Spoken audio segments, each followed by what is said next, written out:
ahora vamos a ver una serie que hicimos con el compañero Patricio y con el compañero Martín Pérez, que trata un poco sobre la última semana del balotaje en Brasil, más precisamente en Río de Janeiro.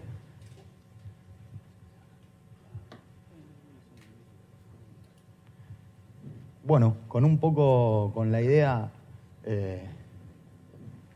de que sirva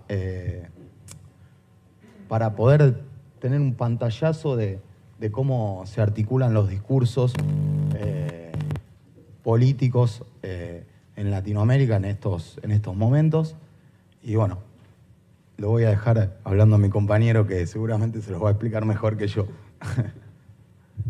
Bueno, gracias, Orson. Buenas. Un gusto tener el espacio para presentar este proyecto en desarrollo. Nosotros el año pasado tuvimos la oportunidad de viajar a Río de Janeiro en la semana previa del balotaje electoral presidencial, ya conocidos por todos los acontecimientos. Nosotros desde hace muchos años venimos trabajando en forma articulada con distintas instituciones de Rosario. Una de ellas es la Facultad de Arquitectura. Hemos hecho proyectos conjuntos con la DCM y también conjuntamente con la Facultad Libre de Rosario, que es un proyecto educativo. Y también en el caso de esta producción, con el apoyo técnico de la productora Wasabi, que es una productora audiovisual de la ciudad de Rosario. Hemos tenido una instancia previa a esto que vamos a ver ahora, que es un documental que se llama Morar Carioca. Es un seminario que se hace todos los años en Río de Janeiro, donde estudiantes de arquitectura viajan a Río de Janeiro para intervenir sobre las favelas a partir de un proyecto de urbanización. Bien, en la primera instancia de este proyecto nosotros fuimos a documentar esa experiencia con un enfoque más urbano arquitectónico. El año pasado viajamos, nos separamos de esa propuesta y nos fuimos a hacer un documental de guerrilla, si le podríamos decir de alguna manera, es decir, buscando un relato de época, un relato que nos permita entender qué estaba pasando esa semana previa, es decir, esa semana que antecedió al 28 de octubre del 2018, en distintos escenarios de la ciudad de Río de Janeiro, a partir de la lectura aleatoria, espontánea, de distintas personas que nos fuimos encontrando en distintos espacios, y a partir también de lo que van a ver ustedes, que es una lectura de personas que tienen quizás un bagaje más teórico, académico y demás, que hacen su aporte para tratar de entender esta trama. Entonces la propuesta es, sin mayor preámbulo, que veamos 3 capítulos. Esto es una serie, eso no lo dijimos. Segundo turno es una serie, son 7 capítulos y cada uno de esos capítulos es un día, es decir, empieza el lunes 22 y termina el domingo 28 con la elección. Vamos a ver el capítulo 2, el capítulo 5 y el capítulo 6. ¿Bien? Por lo tanto, ustedes la linealidad no la van a entender quizás de manera completa, pero cada capítulo se vale por sí mismo.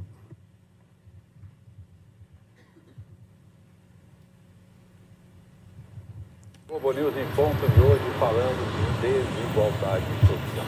Estudo feito pela ONG britânica Oxfam Brasil, obtido pela Globo News, mostra que o Brasil parou de reduzir a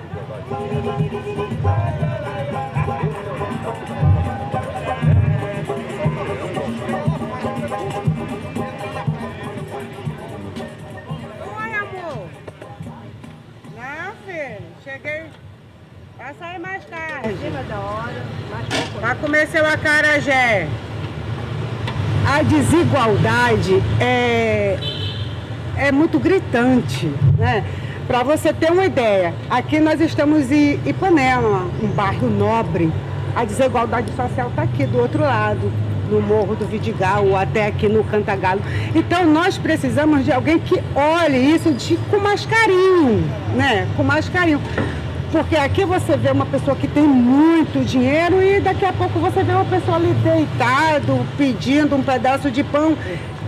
Eu acho que tá tudo ruim, não tem o melhor aí, não tem o melhor. Os dois são ruins, os dois são ruins. O que vai acontecer? A gente vai eleger um desses dois e depois vai pedir o impeachment. O país vai parar mais 4 anos. Na segunda pesquisa Ibope de intenção de voto no segundo turno da eleição presidencial, Jair Bolsonaro, do PSL, segue à frente com 57% dos votos válidos, enquanto Fernando Haddad, do PT, atinge 43%. Os votos válidos excluem os brancos. Olha, a situação atual dessa comunidade é a mesma da cidade do Rio de Janeiro, entendeu? As pessoas, todo mundo trabalha, vamos dizer assim, quem tem seu emprego. Oi, amor, tudo bem? As pessoas trabalham, as pessoas têm sua renda, as pessoas têm... É aquilo, fazemos parte da cidade do Rio de Janeiro, do estado. Não é nada nem pior, nem melhor. Fez um impacto em toda a cidade, em todo o estado, em todo o país. Não é um impacto somente da Santo Amaro. Foi um impacto em todo o país, como ainda está sendo. Se você me perguntar em quem você vai votar no dia 28 a nível de presidente, eu ainda não me decidi. Se você me perguntar quem eu vou votar a nível de governador do Rio de Janeiro, eu ainda venho estudando, venho olhando, lógico, eu tenho até minha preferência, mas aí eu sempre me pego, será? Aí, sabe, sempre tentando até domingo, ver se eu consigo, ver se eu tento escolher o melhor, mas está complicado.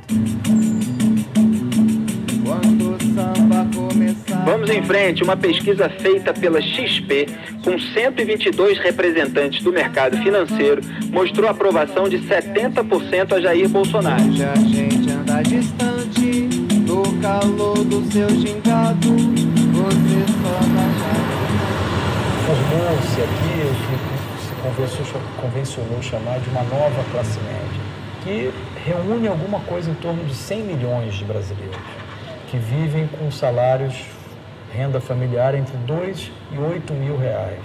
Um segmento que se beneficiou com as políticas de avanço do governo anterior, mas que hoje se sente, curiosamente, de um lado, muito encantado com um projeto de self-made man, de um empreendedorismo, de uma sociedade com menos Estado, com mais mercado. O Bolsonaro representa, de um lado, o tema da ordem e, de outro, o tema do mercado. De um mercado que vai permitir que a economia brasileira se emancipe do que seria o julgo, o controle que o Estado exerce. Muitas pessoas ignorantes, não sabem trabalhar, não sabem conversar com outras pessoas. Muitos pensam que nós levamos muito na brincadeira, nós trabalhamos, quer comprar mais barato, não entende o preço. Aí temos que se dar com as pessoas, né, gente? Que é muito difícil. Tem muitas pessoas que não entendem o nosso trabalho, nosso esforço, o sol que nós pega. É isso. Não votarei, cancelei meu voto. Porque eles só vêm para ganhar voto e ir embora. Prefiro anular, deixar em branco. Ele não é com relação ao Bolsonaro, né? Com relação à candidatura do Bolsonaro, mas eu também já vi ele sim. Isso, semana passada mesmo, no dia da eleição, no 7. Aí vi pessoas, ele não. Depois eu vi várias pessoas, ele sim. Quer dizer, é uma opinião com relação a ele não, que são contrários ao Bolsonaro, e ele sim são as pessoas que são favoráveis a...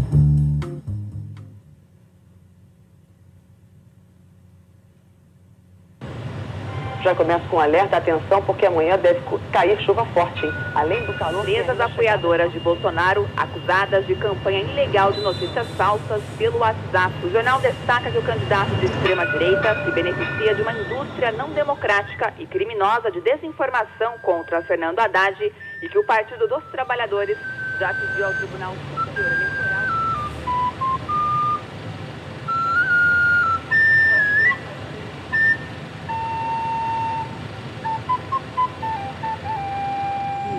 Se eu for olhar por esse lado, eu votaria no Bolsonaro. Aí venho agora com o outro, que é o Haddad, que é um lulista. Eu odeio o Lula, no sentido não de ser humano, porque ele é humano igual a mim, mas pelo que ele quis fazer, que ele chamou o brasileiro a acreditar.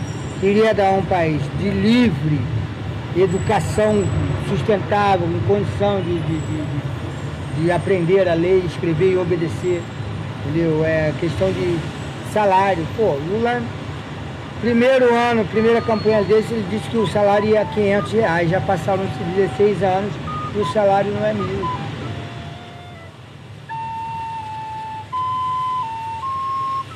Na reta final do segundo turno, candidatos têm grandes desafios para reverter os resultados nos estados e no Distrito Federal. Postulantes chegam à última semana de campanha com dificuldades para virar o jogo. Pesquisas de intenção de voto.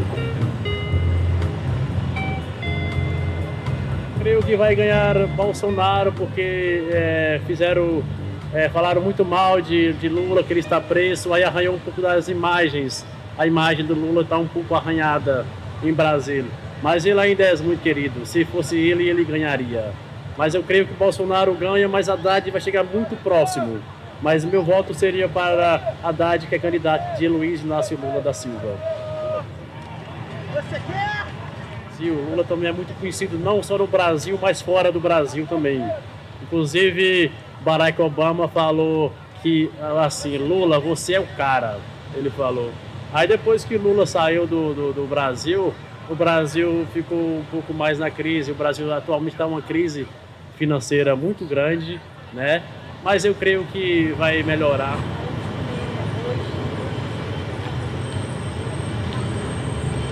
Realmente não imaginava, apesar de ver todo um movimento saído das redes midiáticas, de informação, deturpado, todo um movimento político meio submetido a se defender de uma coisa boa que houve no país, que foi a apuração da corrupção. A imprensa massacrando durante 4 anos contra a política, contra os políticos, descaracterizando completamente o processo democrático.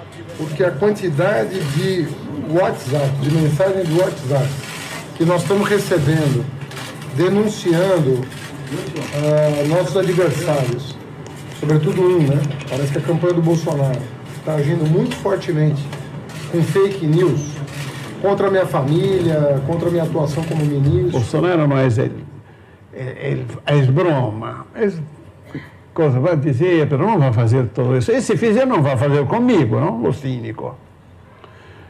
Estes elementos, junto com o mecanismo tecnológico, junto com todo o discurso da mídia contra o PT, com todos os discursos judiciais de criminalização seletiva contra a política, contra o político e especificamente contra o PT.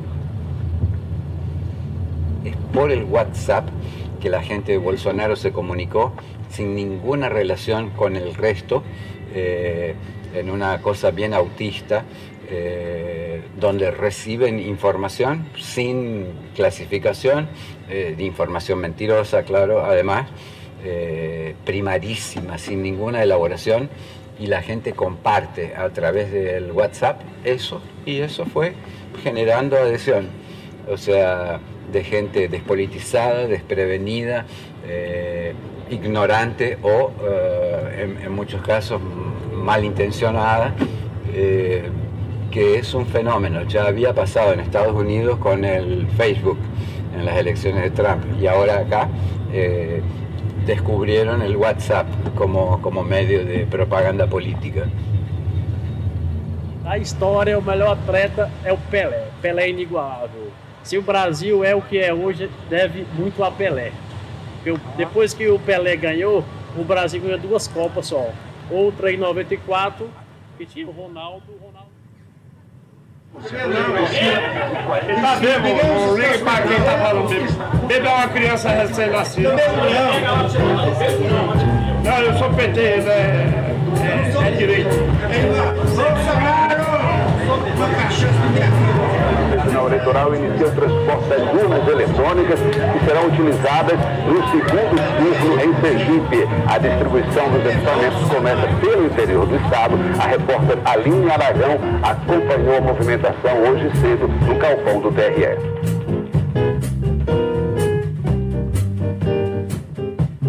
Democracia! Ela virou meu coração cheio de amor. 13, indeciso, vamos conversar.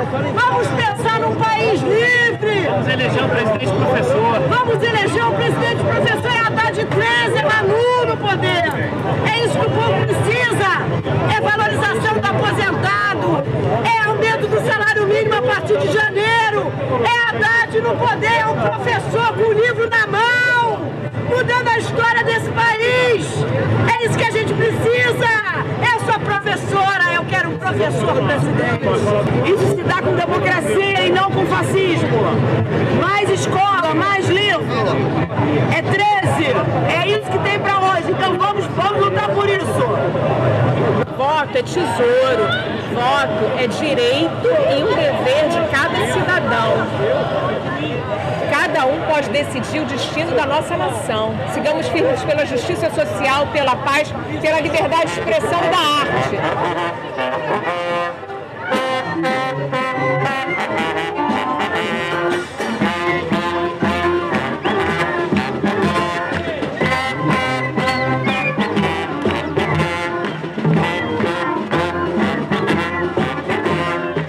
Deveriam ter uma final de campeonato, não? Deveriam ter bandeiras amarillas, vermelhas, todo isso, pero não. Imponió a contenção do medo. Atacam acá e allá. Fazem mobilizações, ameaçam. Então, a esquerda tem que se conter porque as pessoas são atacadas quando saem solas. E a direita se prepara quando vê já verá. Pero também tenho dúvida, porque que estão fazendo? Que monstro vai sair? Quer dizer, esse que é o nosso drama, né, que faz com que a gente se sinta literalmente à beira de um abismo. Porque é muito difícil imaginar que, com a história que ele tem, com as declarações públicas que ele veio dando ao longo da sua trajetória, inclusive recentes, de criminalização dos movimentos sociais, de estigmatização das minorias de gênero, das minorias sexuais, quer dizer, de como ele, enquanto presidente, como é que ele vai lidar com isso, com essa ponta moderna da sociedade, da ponta mais avançada. Essa turma, se quiser ficar aqui, vai ter que se colocar sob a lei de todos nós. Ou vão para fora, ou vão para a cadeia. Esses marginais vermelhos serão banidos de nossa pátria.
E amanhã o jornalismo da Globo vai acompanhar desde cedo o dia de votação do segundo turno.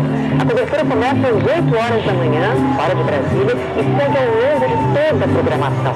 Às 5 da tarde, também pelo horário de Brasília, nós vamos mostrar pesquisas de boca de urna para governador e o começo da marcha da apuração nos estados onde a votação estiver encerrada.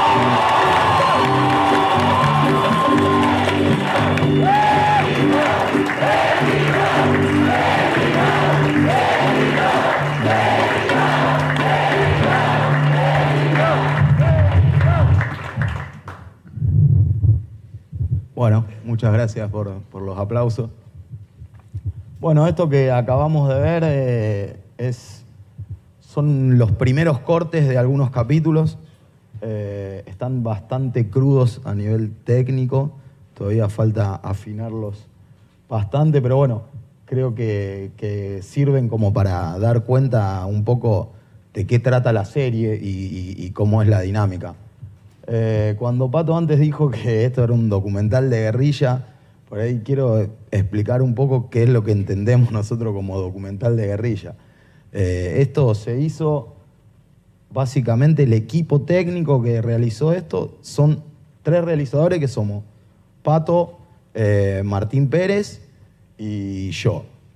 Una cámara muy, muy rudimentaria. De hecho, el presupuesto que teníamos no nos permitía llevar una cámara en serio, se puede decir. Está hecho con una cámara fotográfica con un sensor APS, una cámara que puede tener cualquier persona en su casa, con ciertos truquitos que permiten que podamos tener algunos recursos como esto, por ejemplo. Esto que estamos viendo acá es una forma de solucionar un problema técnico, que es que la cámara no alcanza a exponer, por ejemplo, en esa situación lumínica. Para eso utilizamos algunos trucos, como por ejemplo ingresarle a la cámara un sistema operativo de licencia abierta, gratis, que se distribuye en internet y que nos permite destrabar ciertas cuestiones que tiene la cámara que podría permitir hacértelas, pero no te lo permite por ser una cámara de bajo presupuesto. Yo creo que ese tipo de cosas hizo que podamos estar muy, muy receptivos a lo que pasaba en nuestro entorno. Digamos, de alguna manera eso nos obligó a participar mucho de lo que estaba sucediendo. Creo que también participamos con compromiso. De alguna manera creo que fuimos a hacer una especie de militancia haciendo esto, digamos. Estábamos convencidos de que queríamos participar de ese proceso social que nos es muy cercano, porque bueno, acá está pasando algo muy, muy similar. Bueno, ya les digo, está hecho con muy, muy poco. De hecho, la narrativa del documental, creo que el guión se fue articulando también en base a las posibilidades que teníamos y cómo se fueron dando las cosas. Nosotros de acá no podíamos producir absolutamente nada, entonces cuando llegamos al lugar tuvimos que empezar a tomar decisiones sobre qué hacer y cómo hacerlo, y creo que de alguna manera eso consiguió que podamos estar receptivos y poder encontrar el relato a través de nuestra propia experiencia en ese momento histórico. No obstante, el proceso creativo sigue hasta el último minuto de la edición, en el cual se sigue articulando el relato en base al material que tenemos. Pero bueno, es algo que está hecho con muy, muy poco. Creo que a eso nos referimos con la guerrilla. Y bueno, creo que es fundamental este tipo de trabajos porque nos permiten a nosotros hacer de alguna manera lo que queremos, sin ningún tipo de límite, de filtro, sin responder absolutamente a ningún discurso. Acá lo que decimos lo decimos nosotros porque lo gestionamos, digamos, de una forma muy, muy particular, muy nuestra. Y bueno, festejo que se puedan hacer este tipo de trabajos de esta manera. Así que bueno, le voy a pasar el micrófono a mi compañero para que les explique cómo funciona todo el webdoc. Bueno, un aplauso. Breve, que nos tenemos que ir a almorzar. ¿Cómo va a ser la experiencia de acceso, además de que la serie va a estar subida en YouTube y en plataformas audiovisuales sociales? Nosotros estamos pensando en una experiencia interactiva de acceso a la trama de esta serie documental que llamamos Segundo Turno, y la presentamos de esta manera. Esto es el webdoc de Segundo Turno, que tiene dos capas, digamos, dos capas narrativas. La primera es la serie audiovisual en sí misma, que tiene una presentación lineal dada por el orden cronológico. ¿Bien? ¿Está claro? No sé si ustedes advirtieron que además de organizar la estructura narrativa, además de organizarse por días, también se organiza por temas. Nosotros identificamos 7 temas que son las grandes conversaciones que fuimos viendo, que fuimos encontrando en esos 10 días que tuvimos. Fueron 7 días de rodaje intenso, pero estuvimos 10 días. Tema del fake news, que acá, de hecho, la idea de las noticias falsas y todo lo que se hace estuvo muy presente en este foro. Bueno, nosotros lo corroboramos en lo popular, digamos, en la calle, y cómo eso se manifiesta también en los imaginarios y en las construcciones discursivas que uno va encontrando. El tema de la polarización política también está pasando en Argentina. Siempre la experiencia de allá la pensamos y la entendimos como un espejo de lo que pasa en Argentina. La experiencia latinoamericana en general me parece que está muy articulada y tiene mucho que ver. Y también encontramos otro tema, como la desigualdad, la herencia, la idea de la herencia, es decir, qué dejó el PT después de más de 12 años, la idea de la violencia social y urbana. Son ejes que articulan también y condensan los temas que se fueron conversando en esa semana. Y por otro lado agregamos una capa más, que esta es una experiencia más de usuario, de interacción, que es que a esa misma propuesta lineal, cronológica de recorrido de la serie, se le agrega una segunda capa que tiene que ver con una sección de datos, en donde ya la interactividad nos da la posibilidad de ver cómo se evolucionaron los 2 hashtags más importantes, no sé si llamarlos hashtag de campaña, porque fueron hashtags que fueron tomados por los usuarios y catalizaron un poco el descontento o el agrado con respecto a Bolsonaro. Claro, la polarización. Bueno, Bolsonaro estuvo en el centro siempre, a favor y en contra, y sobre eso se articuló. Entonces, en esta sección de datos que está trabajando Aldo Iníguez, que es un compañero que está acá, de la DCM, la idea es scrapear todas las interacciones que tuvieron los 2 hashtags en esa misma semana, y que en un nivel comparativo, es decir, el capítulo del día lunes con respecto a todos los intercambios que hubo en los 2 hashtags en ese mismo día, uno pueda ir comparando cómo fue evolucionando la campaña en Twitter específicamente, no en todas las redes sociales, pero por lo menos para dar una pauta de qué manera juegan las redes sociales, sobre todo en Brasil, en donde el cerco mediático es bastante parecido, y creo yo diría mucho más grande que el de Argentina, y las redes sociales sirvieron mucho para hacer esta contrahegemonía, para quebrar un poco los relatos hegemónicos. Así que no es una producción transmedia, volvimos un poco a la fuente, a nuestros inicios, que son los documentales multimedia interactivos, pero me parece que lo más interesante de esto que vamos a presentar en unas pocas semanas es la trama, es la historia y es la aventura que nosotros, la experiencia de la aventura que nosotros hicimos, que nos permitió poder dejar un registro que va a servir seguramente como un relato de una época que nosotros definimos como una bisagra. ¿Por qué?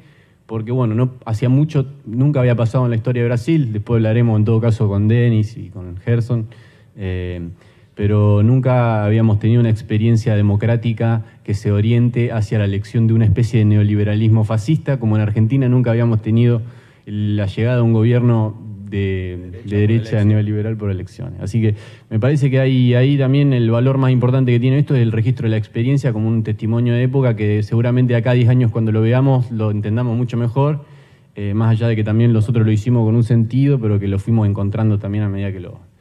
¿Alguna pregunta breve sobre esto? Y después en todo caso lo conversamos afuera en el almuerzo. Denis, siempre Denis. Si no, a vos, viva vos, Denis. Acá primero y después vamos con Denis.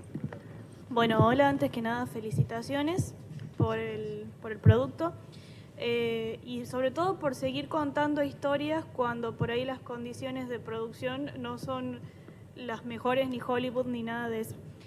La pregunta va orientada más hacia lo técnico. Por un lado, ¿cómo resolvieron el tema del sonido? Y por otro lado, ¿cuál fue el proceso? ¿Con qué fueron? ¿Con un guión previo? ¿Y cómo fue el proceso del guión posterior ya con el material? Ahora le paso el micrófono, va a hablar el sonidista. Pero en cuanto a lo del guión, el guión se fue articulando en base a cómo se fueron sucediendo las cosas. De hecho, nosotros terminamos de identificar que íbamos a hacer una serie web cuando llegamos ahí. Digamos, creo que la sucesión de los eventos fue canalizando el guión. ¿Me explico? En base a las posibilidades que teníamos y en base a lo que nos iba sucediendo, ahí íbamos detectando qué era lo interesante o qué era lo que nosotros queríamos contar. Digamos, creo que el mecanismo de guión en este trabajo particularmente fue eso, fue muy de observación, de estar muy atento y de empezar a procesar algo, porque esto viene de la primera vez que fuimos a hacer el trabajo con la gente de arquitectura. Fuimos a hacer el workshop y lo conocimos a Jorge Jauregui, que es el urbanista que habla en el auto. Ahí nosotros empezamos a ver, y de hecho estuvimos en una manifestación por la reforma provisional, que fue muy violenta, nos impactó. Cuando volvimos a Argentina vimos que pasó exactamente lo mismo acá. Eso de alguna manera nos motivó a pensar que teniendo un registro de esto podíamos tener una especie de panorama de qué es lo que podía pasar acá. De hecho, nosotros fuimos con, digamos, la ilusión de que en ese momento Lula podía salir de la cárcel. Nosotros fuimos soñando de que Lula iba a ser presidente nuevamente y nosotros íbamos a estar en ese proceso. Bueno, el proceso se dio de otra manera y eso hizo que el documental se encauzara y tenga la forma que tiene hoy. Bueno, ahora lo dejo a... Dale. No, y que quería agregar que el último capítulo que vimos es el capítulo 6, o sea, no es el capítulo final, el capítulo 7 es la elección de Bolsonaro. O sea, este final arriba que vemos, como decimos, una gran movilización y demás, al otro día se fue a pique y el capítulo final es una tragedia, porque nosotros fuimos a las manifestaciones que celebraron el triunfo de Bolsonaro y ahí encontramos de todo. Eso va a estar en el capítulo final. Y un poco la idea de hacer un cierre como esto, una previa de eso. Ahí está Martín. Nada, baja un poco, ¿no? O sea, las cosas no fueron tan... Hola, con respecto al sonido, lo que me gustaría decirte es que en un principio es importante entender que exista el rol del sonidista dentro de un rodaje, por más lo más reducido que pueda. Entonces yo viajé en un rol de comodín, de asistente de cámara y sonidista, y técnicamente solamente teníamos una grabadora de audio, buena, barata pero buena, un mic direccional, boom, y un corbatero. Con eso es un equipo mínimo, pero tampoco es poco, digamos, y va a sonar un poco mejor, es suficiente. Y va a sonar mucho mejor cuando la postproducción de sonido esté mejorada. Bueno, acá con un fan de Bolsonaro le pasó. Muchas gracias por hacerme reír. Yo quiero agradecer a los tres y a toda la gente por contar una mierda de historia de mi país. Solo eso. Bueno, nos emociona. Mirá, es completamente comprensible, uno lo vive. La experiencia de Denny, para los que no lo conocen, además de ser un compañero con ideas ideológicas, ideas muy profundas, digamos, muy parecidas a la nuestra, creo que caminamos las mismas ideas. Los que no conocen a Denny está viviendo en Portugal. Y parte de eso tiene que ver con estos acontecimientos, pero quizás a todos nos duele, todo lo que de alguna u otra manera en nuestros campos de acción militamos ideas comunes, la justicia social, idea de la igualdad de oportunidades. Bueno, cuando pasan estas cosas, a unos los objetivos se le cruza en el medio de lo que nosotros estábamos haciendo. Así que es comprensible, Denny, y estos relatos también nos enseñan un montón de cosas, quizás nos ayudan a aclarar el panorama, a ver cuáles fueron de manera objetiva los distintos elementos, los errores que hemos cometido, las cosas que omitimos y demás. Pero bueno, Denny, vamos a volver, eso no hay ninguna duda, volveremos y la patria grande va a ser grande en serio. No sé si hay alguna pregunta más, simplemente que esto es un work in progress, está en desarrollo, no queríamos dejar de presentarlo, queríamos mostrar un avance y seguramente a finales de mayo va a estar en línea, va a estar en línea este documental y esperamos que puedan estar atentos, que lo puedan ver de manera completa y compartirlo, sobre todo, compartirlo. Así que muchas gracias y gracias también por el espacio para presentarlo.